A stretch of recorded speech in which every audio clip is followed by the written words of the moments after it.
नाज़रीन, बहुत ही खतरनाक खबर सामने आ रही है। इसराइल ईरानियन लीडर्स को असैसिनेट करने जा रहा है। इसराइल की जानिब से जो टॉक्स हो रही हैं अमेरिका और ईरान की, उनको अंडरमाइन करने के लिए ये एक्ट ऑफ वॉर किया जा रहा है और ईरानियन लीडर्स को इस वक्त असैसिनेट करने की कोशिश की जा रही है। और ईरानियन फोर्सेस इस वक्त मोबिलाइज हो चुकी हैं, हाई अलर्ट के ऊपर चली गई हैं और साथ ही जो चीन की इंटेलिजेंस है वो हाई अलर्ट हो चुकी है, रशियन इंटेलिजेंस, और इसके साथ साथ जो वैगनर ग्रुप है वो इस वक्त अलर्ट हो चुका है इसराइल की इन कार्रवाइयों के हवाले से। ईरान के फॉरेन मिनिस्टर जो है वो चीन के अंदर मौजूद है और वहां से वो ये स्टेटमेंट जारी कर रहे हैं और चीन के साथ बहुत बड़े मुआहदे वहां पर तय पा रहे हैं। और चीन ने अनाउंस किया है ईरान के साथ मिलकर कि वो मुकम्मल तौर पर जब वो अमेरिका की हेजेमनी को कन्फ्रंट करेंगे और मिडिल ईस्ट के अंदर जो इसराइल की ये डोमिनेशन की पॉलिसीज है उसको मुकम्मल तौर पर अब कन्फ्रंट किया जाएगा।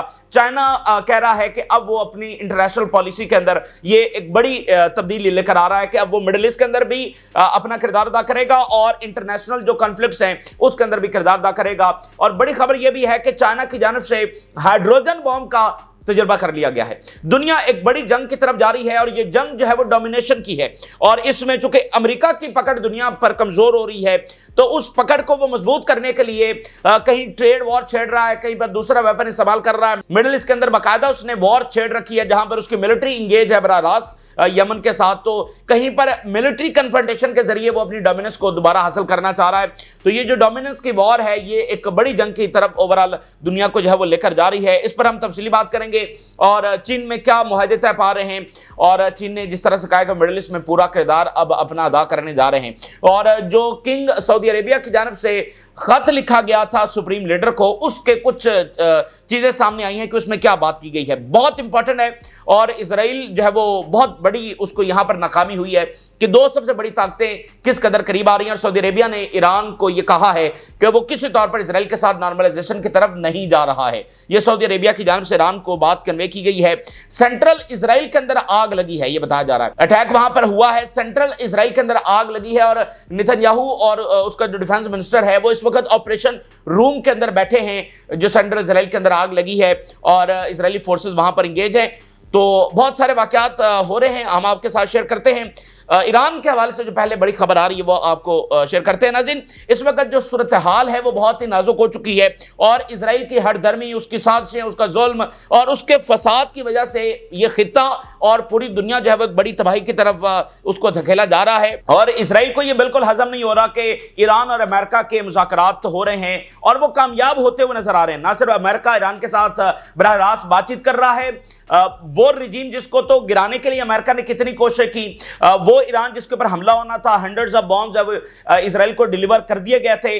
और इसराइल ट्रंप के आने के बाद ये सोच रहा था कि उसका जो सबसे बड़ी साजिश थी ईरान पर हमला करने की वो अब बाकायदा तौर पर पूरी होने जा रही है। ये जो ट्रंप इंतजामिया है इसके आने पर इसराइल ने ये बयान जारी किया था कि ये हमारी ड्रीम एडमिनिस्ट्रेशन है, इस तरह की एडमिनिस्ट्रेशन हमें आज तक नहीं मिली। तो उनको बस लगा कि ये अब हमला जो है वो बाकायदा तौर पर होने जा रहा है, बॉम्ब भेज दिए, स्ट्रेटजी बन गई, बॉम्बर्स आ गए, एयर डिफेंस आ गया, थर्ड सिस्टम आ गया, सारा कुछ आ गया। मई के फर्स्ट वीक के अंदर अटैक होना था लेकिन फिर और ट्रंप भी जो है वो ईरान को तबाह भी करना चाहता है और फ़लस्तीन रियासत का भी उसका कोई इरादा नहीं है, लेकिन मुख्तलिफ वजूहात की बुनियाद के ऊपर उसको जंग से पीछे हटना पड़ा और मुज़ाकरात की तरफ जाना पड़ा। तो ये इसराइल के लिए चीज़ जो है वो काबिल कबूल नहीं थी और इसीलिए इसराइल को इस वक्त चैन नहीं पड़ रहा और वो तमाम साजिशें जब वो बरोकार ला रहा है इन मुज़ाकरात को नाकाम करने के लिए। और आप देखिए कि जो ट्रंप इंतजामिया है उसमें तो तोड़ फोड़ है ना, ट्रंप इंतजामिया में तो हर शख्स अपनी जात में अंजुमन है और कितनी वहां पर आपस में उनके एक तोड़ फोड़ है, उनमें इख्तलाफात है, तो उसको भी इजरायली लॉबी जो है, नेतन्याहू जो है वो पूरी तरह से एक्सप्लॉइट करने की इस वक्त तो कोशिश कर रहा है। तो ईरान के फॉरेन मिनिस्टर इस वक्त चाइना के अंदर मौजूद हैं और चाइना से उन्होंने जो इस वक्त बयान जारी किया है वो प्रॉपर वॉर की खबर इस वक्त हमें सुना रहा है। यानी वो ईरान के फॉरेन मिनिस्टर ईरान में नहीं है, चीन के अंदर है और चीन से वो बयान क्या जारी कर रहे हैं कि ईरानियन लीडर्स को असैसिनेट करने के अटेम्प्ट्स इजराइल की जानिब से लॉन्च कर दी गई हैं। ईरान के फॉरेन मिनिस्टर चीन में खड़े होकर ये बात कर रहे हैं कि ईरानियन लीडर्स को असैसिनेट करने की अटेम्प्ट्स इजराइल की जानिब से लॉन्च कर दी गई हैं ताकि जो है वो जो निगोशिएशंस हो रहे हैं वो ना हो सके, मामला जो है वो जंग की तरफ चला जाए। ये जो असैसिनेशंस होती हैं ये एक्ट ऑफ वॉर होता है। ये बिल्कुल वैसे ही होता है कि जब कोई मुल्क किसी दूसरे मुल्क के ऊपर हमला कर दे तो हाई ऑफिशियल्स की जो असैसिनेशन होती हैं, मिसाल के तौर पे इसमें कोई भी ऐसे लीडर की असैसिनेशन की जाएगी कि ईरान जो है वो इजराइल के ऊपर हमला कर दे। इसमें आप कोई भी आप कह सकते हैं कि आप सदर की भी बात कर सकते हैं, ठीक, आप नायब सदर भी हो सकता है, कोई बड़ी मिलिट्री शख्सियत भी हो सकती है, यानी कुछ भी, ठीक है ना, आप इजराइल से कुछ भी एक्सपेक्ट कर सकते हैं। तो किसी हाई प्रोफाइल जो ईरानियन लीडर है उनको असैसिनेट किया जाएगा। अच्छा, अब होगा क्या कि उसके बाद ईरान अटैक करेगा इजराइल के ऊपर, तो इजराइल कहेगा कि ये देखो ईरान ने हमारे पर पहले अटैक किया, यानी उनका मकसद जंग छेड़ना है। लेकिन अब वो असैसिनेशन के थ्रू जंग क्यों छेड़ने की कोशिश कर रहे हैं? क्योंकि असैसिनेशन के अंदर वैसे ये सबसे बुजदिलाना कार्रवाई होती है और इजराइल जैसे फसादी और जालिम ताकतें और बुजदिल ताकतें ही ऐसी कार्रवाइयां करती हैं। इसके अंदर आपको बयानिया मिल जाता है, बयानिया जो इनका अपना इन्फ्लुएंस वाला मगरबी मीडिया उसको आगे फैलाएगा कि ईरान अगर अटैक करेगा तो इजराइल कहेगा कि देखो हमने तो कुछ किया नहीं, ईरान ने हमारे पर पहल की है। क्योंकि जो असैसिनेशन होगी उसको कौन सा इजराइल मानेगा कि ये हमने किया है? तो ईरान अगर उसके जवाब में अटैक करेगा तो कहेंगे कि देखो जब हमारे ऊपर पहले अटैक हो गया तो इसलिए हमारे पास अब राइट है कि हम अपने सेल्फ डिफेंस में जब ईरान के ऊपर अटैक कर सकें। तो इस तरह जंग छेड़ने की जब वो कोशिश की जा रही है, तो किसी की भी असैसिनेशन जब वो इस वक्त हो सकती है। जरा हेडलाइन देखिए, ईरान के फॉरेन मिनिस्टर चीन में मौजूद हैं बड़े अहम तरीन दौरे पर और वहां से हंगामी स्टेटमेंट उनको जारी करना पड़ी है। Our security agencies are on high alert due to the sabotage and assassination attempts aimed at provoking us. Israel की जानिब से असैसिनेशन अटेम्प्ट्स की जा रही हैं और हमारी फोर्सेज जो है इस वक्त हाई अलर्ट के ऊपर चली गई हैं। The attempts by the Israeli regime and some special interest group to derail the diplomatic path are clear. Israel की जानिब से आप जरा अंदाजा करें कि ये कैसी फसादी ताकत है और दुनिया को रोकना होगा इसको। आप देखिए कितनी बड़ी तबाही और जंगों की तरफ ये लेकर जा रही हैं कि इनको चैन नहीं पड़ रहा, इनको हजम नहीं हो रहा कि ये ईरान और अमेरिका के दरमियान मुज़ाकरात कैसे शुरू हो गए। मतलब दुनिया की कोई भी ताकत हो वो मुज़ाकरात को प्रेफर करती है। अगर एक मसला निगोशिएशन के जरिए हल हो रहा है तो उसको हल होने देना चाहिए, लेकिन इनको काबिल कबूल जो वो नहीं है। तो ये असैसिनेशन की इस तरफ जा रहे हैं और इस वक्त इन्होंने ये सारी घिनौनी तरीन और बुजदिलाना तरीन कार्रवाइयां जो हैं वो इस वक्त शुरू कर दी हैं। ईरान के फॉरेन मिनिस्टर की अभी कुछ ही देर पहले चाइना के जो फॉरेन मिनिस्टर हैं उनके साथ मुलाकात हुई है, बड़ी अच्छी मुलाकात रही है। और इससे पहले डिप्टी प्राइम मिनिस्टर के साथ भी मुलाकात हुई है, दीगर हाई ऑफिशियल्स के साथ, अभी चाइना के फॉरेन मिनिस्टर के साथ मुलाकात हुई है। हो सकता है प्रेसिडेंट शी के साथ भी मुलाकात हो, प्यूटन के साथ तो मुलाकात हुई थी। अच्छा, इसमें बड़ी जबरदस्त ये मुलाकात रही है और चीन के फॉरेन मिनिस्टर ने भी उन्होंने कहा है कि चीन अब पूरी तरह से इन्वॉल्व होगा, यानी जो मिडिल ईस्ट के अंदर उनके इंटरेस्ट है और जो इंटरनेशनल कॉन्फ्लिक्ट्स हैं उसके अंदर भी चीन खुलकर अपना किरदार अदा करेगा। और उन्होंने सारी नेशंस को ये कहा है, पूरी बाकी दुनिया को कहा है कि वो मिलकर जब अमेरिका का सामना करें, अमेरिकन इस डोमिनेंस का, इस हेजेमनी का और इस बदमाशी का कि वो जब चाहें टैरिफ लगा दें, जब चाहें किसी मुल्क पर हमला कर दें, जब चाहें किसी के ऊपर सैंक्शन लगा दें। देखिए सैंक्शंस के जरिए कितने मुल्कों की लोगों की जिंदगियां अजीरन हो जाती हैं, मुतासर होती हैं, इकॉनमी मुतासर होती है। तो ये क्या बदमाशी है कि वो जो चाहें वो कर लें। तो अब वो कह रहे हैं कि मुकम्मल तौर पर इनको कन्फ्रंट करने का, इनके डोमिनेंस को कन्फ्रंट करने का वक्त आ गया है। मैं कुछ हेडलाइंस आपके सामने रखता हूं। China is ready to enhance coordination and cooperation with Iran in international and regional affairs. China इस वक्त तैयार है कि वो रीजन के अंदर और इंटरनेशनल कॉन्फ्लिक्ट्स के अंदर ईरान के साथ अपने ताल्लुकात को बढ़ाए और ईरान के साथ मिलकर उसका सामना करे। मिडिल ईस्ट के अंदर ईरान की मजीद हेल्प की जाएगी। The international community needs to stand united more than ever to support multilateralism. आज वो जरूरत आ पड़ी है कि अगर माजी में हम बात भी करते थे तो आज वो जरूरत आ पड़ी है कि अब हम बाकायदा तौर पर अमेरिका का सामना करें, क्योंकि इस निजाम के साथ अब नहीं चला जा सकता है। We oppose resorting to force and illegal unilateral sanctions to resolve the Iranian nuclear issue. Iran के ऊपर थ्रेट ऑफ फोर्स, ईरान के ऊपर सैंक्शंस, इसकी हम सख्ती से मुखालफत कर रहे हैं। The United states has misused tariffs and isolated itself from the international community. और यह बात बिल्कुल सही है कि ट्रंप ने टैरिफ लगाकर अपने आप को आइसोलेट कर लिया है, यूरोप से आइसोलेट कर लिया, अपने इत्तेहादियों से आइसोलेट कर लिया और बाकी दुनिया से आइसोलेट कर लिया है। इस वक्त बहुत सारे मालिक को प्रेशराइज तो कर रहे हैं, लेकिन हकीकत यह है कि यूरोप कभी भी अब अमेरिका के ऊपर ट्रस्ट करने वाला नहीं है। यूरोप कभी भी अब डॉलर के ऊपर ट्रस्ट करने वाला नहीं है, बल्कि वो अब अपनी करेंसी को जो है वो ज्यादा ताकतवर बनाएंगे और अब देखें खुद अमेरिका से जो बिलियनर्स हैं वो अपना पैसा शिफ्ट कर रहे हैं और लोग डॉलर बेच बेचकर जो है वो गोल्ड खरीद रहे हैं और 60% जो ट्रेड है वो डॉलर के अंदर होती है, वो और ज्यादा डिक्लाइन की तरफ जाएगी। दोबारा कोई भी इनके ऊपर ट्रस्ट करने वाला नहीं है, इनके इत्तेहादी। Iranian foreign minister, I held a discussion with my Chinese counterpart regarding the Washington policy and international dominance. देखे ना, ये पूरे उस नए वर्ल्ड ऑर्डर की बात हो रही है। अमेरिकी जो डोमिनेंस है उसको हमने बैठकर डिस्कस किया है। The United States has used tariff as a weapon to launch indiscriminate attacks on other countries. ये एक वेपन के तौर पर टैरिफ जो इस्तेमाल किए गए हैं। Beijing seeks to support the trade system in the face of Washington use of tariff as a weapon. हम बाकी सब मिलकर जो है एक नया सिस्टम बनाएं। तो ये नाज़रीन जो ट्रेड वॉर अमेरिका की जानिब से लॉन्च की गई है, इसको आप यूं समझ सकते हैं कि ये सेकंड लास्ट स्टेप है मिलिट्री कन्फ्रंटेशन से पहले, ठीक है। और देखिए ये जो ट्रेड वॉर है ये किस लिए लॉन्च की गई है? अपनी डोमिनेंस हासिल करने के लिए लॉन्च की गई है ना, कि जो ममालिक जो है वो डॉलर से हट रहे हैं, अपनी करेंसी के अंदर ट्रेड कर रहे हैं, तो उनको वो बाज रहे हैं और दोबारा डॉलर की तरफ आए। और मुकम्मल अगर चाइना की इकॉनमी ग्रो हो रही है तो उसको जरा पकड़ में लाया जाए कि उनकी इकॉनमी ग्रो होगी मगर हमारे मुताबिक होगी, तो अपनी जो डोमिनेंस है उसकी पकड़ को मजबूत किया जाए। अच्छा, अब जब ट्रेड वॉर के अंदर अमेरिका की जो डोमिनेंस है वो उस तरह से उनको हासिल नहीं होगी, तो फिर क्या वो चुप करके पीछे बैठ जाएंगे? नहीं, वो फिर मिलिट्री अपनी पावर को इस्तेमाल करेंगे, यानी आखिरी अटेम्प्ट करेंगे अपनी डोमिनेंस को हासिल करने के लिए। अमेरिका कभी भी अपने एम्पायर को इस तरह से जाने नहीं देगा। ये ठीक है, अगर अब हम ट्रेड वॉर में भी हम हार गए हैं तो ठीक है, अब दुनिया जो है वो नए वर्ल्ड ऑर्डर की तरफ चली जाए, ऐसा कभी भी नहीं होगा। अमेरिका मिलिट्री जो है ना वो आखिर में इस्तेमाल करेगा, और जो अमेरिका से स्टेटमेंट आ रही है वो बिल्कुल इस बात का सबूत है। We are working on rebuilding the American armies to be always at a state of readiness at all times. हम वो आर्मी बना रहे हैं, अब मजीद रिक्रूटमेंट्स भी ट्रम्प जो है वो करने जा रहा है, नई भर्तियां करने जा रहा है। हम वो आर्मी बना रहे हैं जो हर टाइम स्टेट ऑफ रेडीनेस के अंदर होगी, किसी पर भी हमला करने के हवाले से मुकम्मल तौर पर आर्मी तैयार होगी। तो इसकी जरूरत क्या है? तो देखिए, जो अमेरिका को गलबा हासिल हुआ है वो बुनियादी तौर पर मिलिट्री का गलबा है, जिसको बाद में उन्होंने टेक्नोलॉजी के गलबे के अंदर बदला, ट्रेड और इकोनॉमी के गलबे के अंदर बदला। बुनियादी तौर पर यह मिलिट्री का गलबा था। मिलिटरीली वो जापान से जीते थे ना वर्ल्ड वॉर, मिलिटरीली वो जीते थे, इकोनॉमिकली ये ट्रेड में नहीं जीते थे। ये तो बाद में एक गलबा यानी बुनियादी तौर पर मिलिट्री का कायम हुआ, जिसमें उन्होंने फिर टेक्नोलॉजी में तरक्की की, इकोनॉमी उनकी सबसे बड़ी, ट्रेड को उन्होंने मुकम्मल तौर पर कंट्रोल कर लिया, किसकी इकोनॉमी किस हिसाब से ग्रो करेगी और सैंक्शंस किस पे लगेंगी किस पे नहीं लगेंगी, तो ये सारी चीजें उन्होंने कंट्रोल कर ली। तो बुनियादी तौर पर ये गलबा मिलिट्री का है। अब वो देखें, वो सैंक्शंस इस्तेमाल की, फारिग हो गया, टेक्नोलॉजी चाइना सबसे बड़ी इन्वेशन, ट्रेड वॉर इस्तेमाल कर ली, वो फेल हो रही है।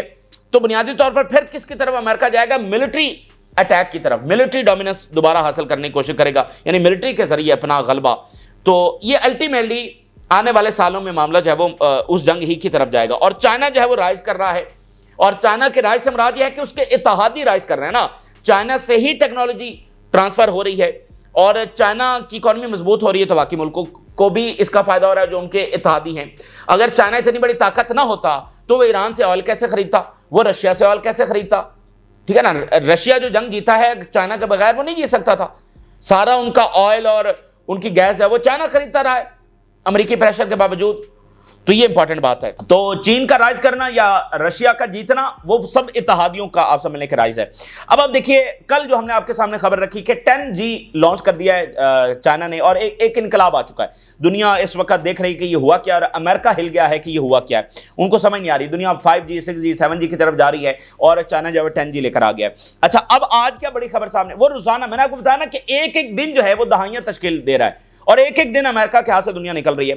आज उन्होंने जनाब नया क्या चीज लॉन्च कर दी है, उन्होंने इलेक्ट्रिक जो व्हीकल्स हैं, अगली दुनिया तो इलेक्ट्रिक व्हीकल्स किया ना, तो इलेक्ट्रिक व्हीकल्स में सबसे इंपॉर्टेंट पार्ट क्या होता है, इंपॉर्टेंट चीज क्या होती है कंपिटेंस के हवाले से, वो उसकी बैटरी होती है। वैसे जिसकी सबसे अच्छी बैटरी होगी वही सबसे अच्छी गाड़ी होगी। तो बैटरी के अंदर सबसे पहले लीड कौन कर रहा था? टेस्ला। अब क्या हुआ है कि चाइना की जो BYD है वो टेस्ला को पीछे छोड़ गई है। टेस्ला अब दूसरे नंबर के ऊपर आ चुकी है पिछले कुछ महीनों से। अच्छा, अब उसमें क्या इकदाम हुआ है? आज ये खबर सामने आ रही है कि चाइना ने एक नई बैटरी जो है वो बना ली है, और ये इसको एक रेवोल्यूशन कहा जा रहा है जो है वो इलेक्ट्रिक व्हीकल्स के अंदर। चाइना की इलेक्ट्रिक व्हीकल्स ऑलरेडी दुनिया की सबसे बड़ी कंपनी टेस्ला को पीछे छोड़ चुकी हैं। यूरोप को तो छोड़े ना, यूरोप तो कंपीट कर ही नहीं सकता। अमेरिका की सबसे बड़ी कंपनी को, मैग्निफिसेंट 7 में से एक कंपनी टेस्ला, उसको चाइना पीछे छोड़ चुका है। लेकिन उससे भी बड़ा इकदाम ये उठा लिया है कि उन्होंने नई बैटरी बना ली है जो कि रेवोल्यूशन लेकर आएगी। China's CATL unveil sodium ion battery in bid to reshape electric vehicle landscape, पूरी तरह से बदल कर रख दिया जाएगा। It could revolutionise electric mobility by offering a safer, more affordable alternative to lithium based technology, announced just before the opening of the Shanghai motor show. Shanghai के अंदर मोटर शो हो रहा है, उससे पहले ये अनाउंस कर दिया गया है। देखिए, जो चाइना की व्हीकल्स होंगी ज्यादा एफिशिएंट होंगी और ज्यादा अफोर्डेबल होंगी, बाकियों से भी ज्यादा यानी सस्ती होंगी और ज्यादा एफिशिएंट होंगी, तो उनको कोई कंपीट कर ही नहीं सकता। यूरोप तो कर नहीं ना सकता, तो अमेरिका से के साथ कंपटीशन था। टेस्ला को ऑलरेडी पीछे छोड़ चुके हैं, अब वो ये जनाब बैटरी लेकर आ गए, तो उसके बाद क्या होगा? इनोवेशन जो है वो चाइना एक के बाद एक करता चला जा रहा है। और देखिए, वो हर दूसरे दिन कुछ ना कुछ नया मार्केट में लेकर आ रहे हैं और दुनिया को बता रहे हैं। जब दुनिया ने चूज करना है कि उन्होंने किसकी तरफ जाना है, तो दुनिया को बता रहे हैं कि आप हारे हुए घोड़े के ऊपर रेस मत लगाइए। अब जो टेक्नोलॉजी का मरकज है, जो इनोवेशंस का मरकज है, वो अमेरिका नहीं, वो चाइना होगा। और वहां वैसे भी यूनिवर्सिटीज में होती है ना इनोवेशन, तो यूनिवर्सिटीज तो खुद हार्वर्ड की हमने बात आपके सामने रखी, वो कह रहे हैं कि जो इंटरनेशनल हमारा ग्लोबल रोल है as a leader of the innovation, वो अब खत्म हो रहा है ट्रंप के इकदाम की वजह से। फिर चाइना ने जो है वो टेस्ट किया है non nuclear hydrogen bomb and new phase in the Chinese thermal weapons deployment. अब फिलहाल उन्होंने ये नॉन न्यूक्लियर बॉम्ब जो है वो टेस्ट किया है, लेकिन इसको आप न्यूक्लियर ही समझे। उन्होंने बुनियादी जो तजुर्बा है वो यहां पर कर लिया है। और इसके साथ चाइना जो है वो अनवील करने जा रहा है अपनी नेवी की जो टेक्नोलॉजी है, नेवी की जो ताकत है। अभी वहां पर PLA की जो एनिवर्सरी आ रही है, उसके ऊपर चाइना अपनी नेवी की भरपूर ताकत का मुजाहरा करने जा रहा है। जो अमेरिका के साथ जंग होगी, जो ताइवान की जंग होगी, उसमें बहुत बुनियादी किरदार नेवी का होगा। ताइवान की जंग में बुनियादी किरदार नेवी का होगा, अमेरिका के साथ जंग के अंदर भी बुनियादी किरदार नेवी का होगा। तो नेवी बहुत इंपॉर्टेंट है। Chinese warships ready for open house ahead of PLA navy anniversary. PLA navy open warships including type 075 assault ships to the public to celebrate its founding anniversary, showcasing China's naval modernization। वो जनाब दिखा रहे हैं कि China navy के अंदर कितना ज्यादा मॉडर्नाइज हो चुका है, क्या ताकत जब हासिल कर चुका है। इसके साथ चाइना ने अमेरिका के अंदर जो इन्वेस्टमेंट्स हैं उनको रोक दिया है। China halts new investments in US private equity funds. ठीक है, तो ये जनाब सूरत हाल है। डोमिनेंस की जंग है, अमेरिका ने जंग लॉन्च की है, ट्रेड वॉर के अंदर वो फेल होगा, फिर वो मिलिट्री कन्फ्रंटेशन की तरफ जाएगा। और चीन इसके लिए भरपूर तरीके से तैयारी कर रहा है। उनको पता है एक न एक दिन आने वाले सालों के अंदर ये दिन आना ही है। और जिस तरह से मामलात आगे बढ़ रहे हैं, ये बहुत मुमकिन है कि ये ट्रंप के टेन्योर के अंदर ही ये जंग होगी। अच्छा, इसके साथ बड़ी डेवलपमेंट ये है कि सऊदी किंग की जानिब से जो खत लिखा गया और डिफेंस मिनिस्टर लेकर गए ईरान में और सुप्रीम लीडर को दिया, और 97 के बाद ये दौरा हुआ, तारीखी दौरा, और उसमें भी चीन का किरदार, चीन ही ने ये सुलह करवाई। अच्छा, उस खत में एक नई चीज सामने आई है, पहली ही चीज बुनियादी तौर पर सामने आई ना, उससे पहले तो ये नहीं पता था खत में क्या है। तो एक चीज जो पता चली है वो ये है कि सऊदी अरेबिया ने ईरान को ये कहा है कि हम फलस्तीन की रियासत के बगैर इसराइल को नॉर्मलाइजेशन नहीं करेंगे। जब तक फलस्तीनी रियासत नहीं बन जाती, इसराइल के साथ कोई नॉर्मलाइजेशन नहीं होने जा रही है। ये बहुत बड़ा झटका है अमेरिका और इसराइल के लिए। ठीक है, अब आप जरा सोचिए कि अब से पहले कब ऐसा हुआ है कि सऊदी अरेबिया ईरान की इस्लामिक रजीम को जाकर कह रहा है कि अच्छा जी हम इसराइल के साथ नॉर्मलाइजेशन कर रहे हैं या नहीं कर रहे हैं, या हम फलस्तीनी रियासत के साथ खड़े हैं नहीं खड़े हैं, वो ईरान को जाकर बता रहे हैं। इससे पहले ऐसा कब हुआ है? तो ये कितनी बड़ी तब्दीली है भाई। सऊदी अरेबिया और जो अब अरब वर्ल्ड है वो इसराइल के साथ क्यों नॉर्मलाइजेशन कर रहे थे? वो वहां से टेक्नोलॉजी उन्होंने लेना थी, वहां से वेपन्स लेना थे, और ईरान के खिलाफ ये एक पूरा अलायंस था। सऊदी अरेबिया तो तेहरान में जाकर बैठ गया और उनको कह रहा है कि हम इसराइल के साथ कोई नॉर्मलाइजेशन नहीं करेंगे जब तक फलस्तीनी रियासत नहीं बन जाती। तो ये है वो स्ट्रेटेजिक डिफीट। 7 अक्टूबर को रीजन यहां पर नहीं खड़ा था, रीजन कहीं और खड़ा था। आज रशिया की इन्वॉल्वमेंट रीजन के अंदर देखिए, चाइना की देखिए, और ये सारे मालिक जो इसराइल के साथ खड़े थे अब कहां पर खड़े हैं। इसके साथ यमन ये कह रहा है कि उन्होंने हाइपरसोनिक मिसाइल मारे हैं इसराइल के ऊपर, और साथ याफा ड्रोन के साथ जब वो अटैक किया है। यमन इनसे नहीं संभाला जा रहा है, और मतलब जिस तरह से वो लड़ रहा है ये अनबिलीवेबल है। जहां पर तमाम इस्लामी दुनिया की आर्मीज अभी तक प्रैक्टिकली कुछ भी नहीं कर पा रही हैं। तो यमन जो है वो अमेरिका से भी लड़ रहा है और इसराइल के साथ लड़ रहा है। फिर हाइपरसोनिक मिसाइल और याफा ड्रोन के साथ अटैक किया है। इसके साथ सेंट्रल इसराइल में बड़ा वाकया हुआ है कुछ ही देर पहले, वहां पर आग लगी है, लेकिन यह नहीं पता कि अटैक कहां से हुआ है, लेकिन आग लगी है। और नेतन्याहू और उसका जो डिफेंस मिनिस्टर है वो इस वक्त बैठे हुए हैं ऑपरेशन रूम के अंदर। The king of Saudi Arabia has said in a letter to Iran supreme leader that the kingdom will not recognize Israel until a Palestinian state is established। फलस्तीनी रियासत जब तक नहीं बन जाती। मैं आपको बता दिया कि अरब वर्ल्ड के पास अब कोई गुंजाइश ही नहीं है इस जेनोसाइड के बाद। किसी की मजाल नहीं है कि वो इसराइल के साथ जाकर तस्वीर बनवाए या उनके साथ कोई नॉर्मलाइजेशन करे, सवाल ही पैदा नहीं होता। Police began evacuation operations in Badaya and Zion in central Israel due to fires. Netanyahu and the chief arrive at the operation management room after fires break out in towns in central Israel। बहुत सारे towns के अंदर ये आग लगी है। Israeli army forces from our brigades are participating in extinguishing fires in the areas of the inner plain south of Tel Aviv and Jerusalem। ना सिर्फ सेंट्रल इसराइल बल्कि साउथ तल अवीव और यरूशलेम के अंदर भी आग लगी है, लेकिन ये नहीं पता कि ये हुआ कैसे है, यानी ये किसने हमला किया, ये आग लगी कैसे है, ये अभी नहीं पता। लेकिन बहरहाल कुछ ना कुछ इजराइल में हो रहा है और वो ऑपरेशन रूम के अंदर बैठा हुआ है नेतन्याहू, और इस वक्त पब्लिक में नहीं निकल रहा। कोर्ट के अंदर जो इसका ट्रायल भी हुआ है बड़ी सख्त सिक्योरिटी में, क्योंकि इसको खतरा है कि कोई इसके ऊपर जो है अटैक कर देगा। तो ये जनाब इस वक्त की सूरत हाल है। आपने राज रोका करें, जिन लोगों ने चैनल को सब्सक्राइब नहीं किया उनसे रिक्वेस्ट करेंगे कि चैनल को जरूर सब्सक्राइब कर लें ताकि हर आने वाली वीडियो आप तक पहुंच सके। अल्लाह हाफिज़।